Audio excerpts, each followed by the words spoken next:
Ever since Walz was named as Kamala Harris's running mate, we've heard Northland Republicans say the pair are anti-mining. And when they say that, they mean anti-copper nickel mining. Yes, the Biden-Harris administration effectively shut down Twin Metals' plans to mine copper and nickel near the BWCA. But Walz's history with such mining isn't as hardline. Yeah, in a one-on-one interview back in 2022 here at our station, Governor Walz was asked whether he agreed with the Biden administration's decision to pull the company's leases. Here's some of that exchange.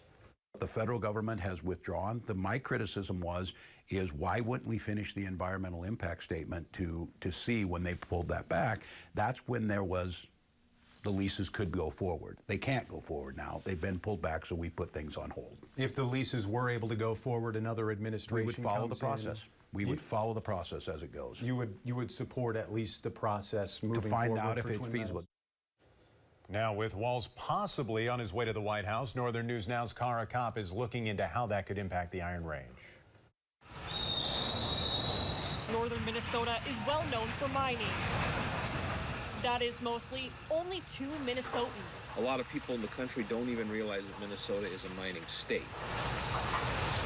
According to Iron Range political analyst Aaron Brown, that could change thanks to recent national attention surrounding the state's policies now that Walz has taken to the national political stage.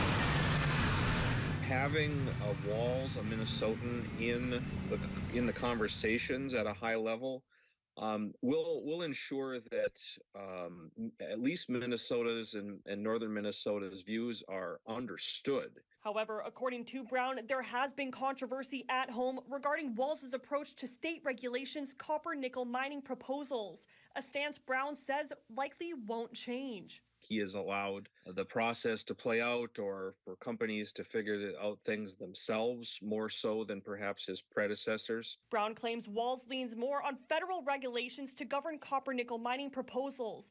And with the Biden administration recently pulling Twin Metals mineral leases over environmental concerns, that could come as a challenge for the Harris-Walz campaign. You know, Governor Walz didn't do particularly well on the Iron Range in the last election. And I don't know that this alone changes anybody's mind about him or his policies. In Duluth, Kara Kopp, Northern News Now. Kara, thank you. Now, meantime, a local mining union, United Steelworkers, has endorsed Harris's campaign and applauded Walz as her VP pick. And we also reached out to Mining Minnesota, a group that represents different mining companies on the range. And while they weren't available for an interview, they sent a statement that said, in part, they appreciate Walz's approach to ensuring regulatory processes are followed during mining projects, while also recognizing mining companies' economic impacts on northern Minnesota.